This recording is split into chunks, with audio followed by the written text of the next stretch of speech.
Every weekend, Peter Smith drives dozens of miles from his home in Heron to a forest near Great Falls, Montana, to go hiking and explore the beautiful surroundings.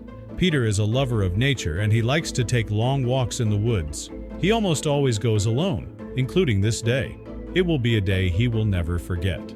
But before we start our story, smash the like button, make sure to subscribe, and hit the notifications bell so you won't miss any new stories.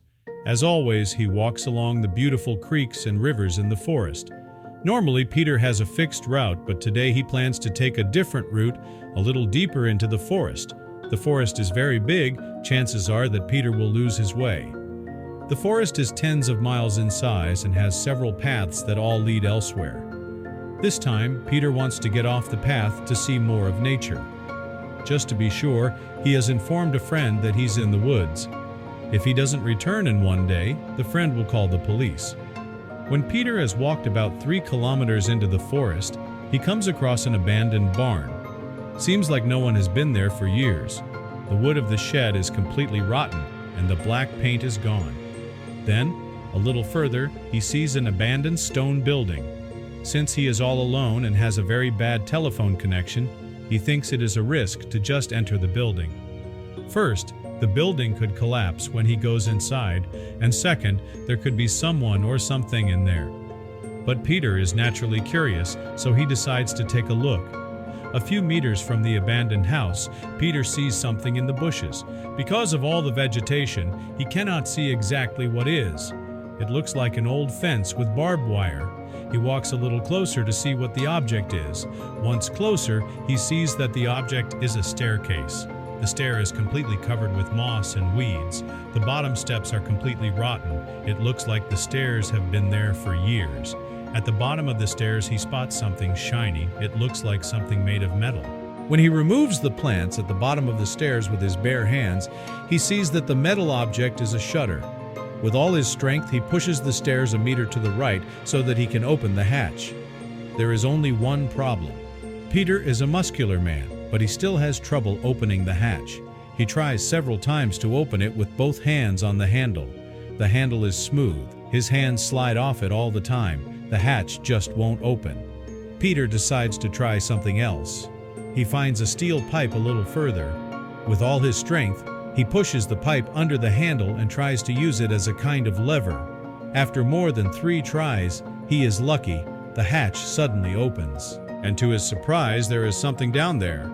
He is looking straight into a big, dark hole. He quickly searches for his mobile. He shines with the light of his mobile at the big hole and sees that a staircase descends a few meters. Peter spots a kind of stair. It looks like an old wooden stairs. There seems to be a kind of corridor. Peter can't see the end. He knows that anything can happen when he enters the tunnel. Maybe the tunnel is decades old and about to collapse. Yet this thought does not prevent him from entering. Carefully, he enters with the light of his cell phone shining in front of him. He walks step by step through the tunnel, hands out in front of him. He slowly moves on. There's a scent in the tunnel he has never smelled before. Where does the smell come from? There seems to be no end to the tunnel. Peter has now walked about 40 meters in pitch darkness. Suddenly he sees something a few meters in front of him. It looks like they are rays of the sun. He walks towards the light. Peter quickly walks towards the light, and he soon sees that there is a wooden door with 2 windows in it. One of the windows is broken, and the other is full of dust. He looks for the door handle. A few seconds later, he found it. The door is open. It turns out to be the end of the tunnel. Peter comes right in front of the abandoned stone house.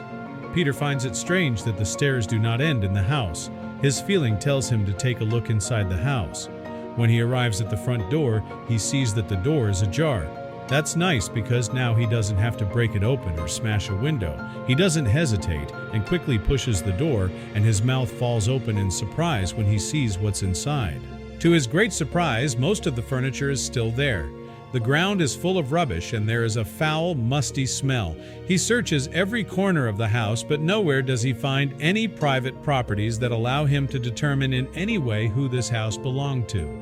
He continues to search undisturbed until he comes across a staircase that leads to a room below. Step by step, he walks down the dark stairs. He can barely see anything. He uses the light on his cell phone as a flashlight. When he observes the dark space, he notices a large object in the corner. He slowly creeps closer.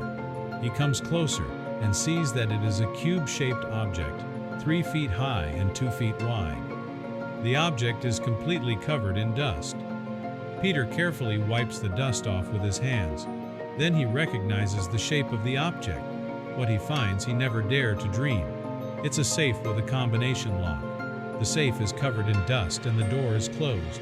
To his surprise, the safe is unlocked. He slowly opens the door.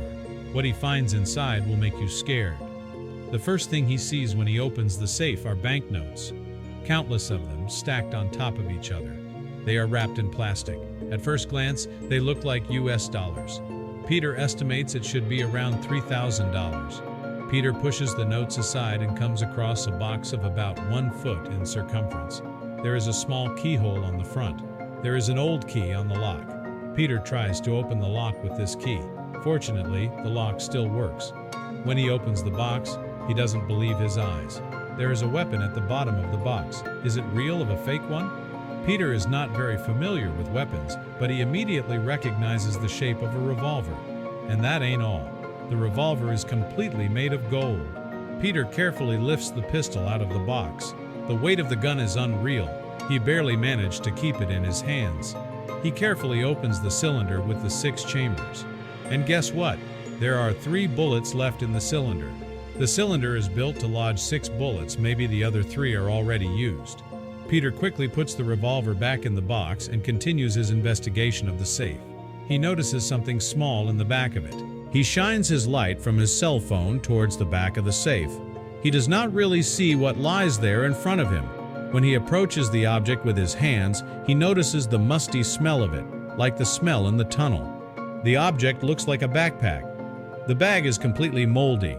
Peter takes the bag out of the safe, very carefully. He now sees that is an old school bag. The bag is made of leather and has several small pockets. Curious, Peter opens the bag and takes out some documents. At first glance, there doesn't seem to be special documents. Then he sees what they are, passports. But there is something special about these passports, because they are not US citizens. There are ID documents from countries all over the world, France, Germany, Brazil, but mostly many Russian passports. Peter doesn't understand. There aren't United States passports among them. How come? He opens one of the passports and sees a Russian name, Andrei Rostov. The name doesn't ring a bell. Is it a real name? The photo of the guy looks real. Then he opens another one, hoping this one will tell him more.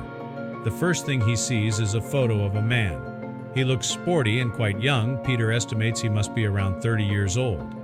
As with the other passport, this man has a Russian name, Igor Nikolaev. What's going on here? Curious, Peter opens the bag and takes out some documents. At first glance, there doesn't seem to be special documents. Then he sees what they are, passports. But there is something special about these passports, because they are not US citizens. There are ID documents from countries all over the world, France, Germany, Brazil, but mostly many Russian passports. Peter doesn't understand. There aren't United States passports among them. How come? He opens one of the passports and sees a Russian name, Andrei Rostov. The name doesn't ring a bell. Is it a real name? The photo of the guy looks real. Then he opens another one, hoping this one will tell him more. The first thing he sees is a photo of a man. He looks sporty and quite young. Peter estimates he must be around 30 years old. As with the other passport, this man has a Russian name, Igor Nikolaev. What's going on here? She spoke to the detective, and the man would love to hear Peter's story. She made an appointment. Peter and the man meet up that afternoon, and Peter tells him the story and shows him the stuff. The man's reaction is priceless. He can hardly believe Peter's story. How is it possible no one has ever found the house? In addition, he finds it strange that no data about the house is stored anywhere. Normally, every case is stored. The detective is obsessed with the different passports. He has them examined by a specialist. It could be they are fake. The revolver is also examined, mainly for fingerprints. The money is stored in a safe. Peter is told that he will be called when they have discovered something. He can't wait. After more than a month, Peter receives a call on his mobile. The call is anonymous. He takes it. It's the same detective who helped him that day. His voice is excited, and Peter immediately notices that he has something special to say. The man begins to tell what they find out in the last month. After weeks of research, they finally find out who owns the house, passports, and other belongings. Peter is flabbergasted. He can't wait to hear the rest of the story. The house turns out to be the hiding place of a Russian spy during the Cold War. Heron police have partially turned the case over to the FBI. They carried out a large-scale investigation and ended up in Russia. From there on, the Russian police took over the case. They set up a large investigation to find relatives of the spy. After a few weeks, they made some progress in the case. They found his real name, Lev Orlov. Peter listens carefully to the story of the detective. The spy appears to have died a few years ago. The relation with Russian Federation is much better these days, which is why the police decide to transfer the items to Russia. Peter can hardly believe the story. He is very happy. The Russians have searched for the spy's family. It didn't take long for the police to find the family. The family comes from a small town near Moscow. They visit the spy's daughter and her husband. The daughter is 56 years old. They were obviously surprised by this incredible story. But the family is very happy that they received the documents and passports from their kinsman. They have sent a postal to Peter thanking him for all his effort. Peter is very happy and relieved that he has now learned the story behind his special discovery.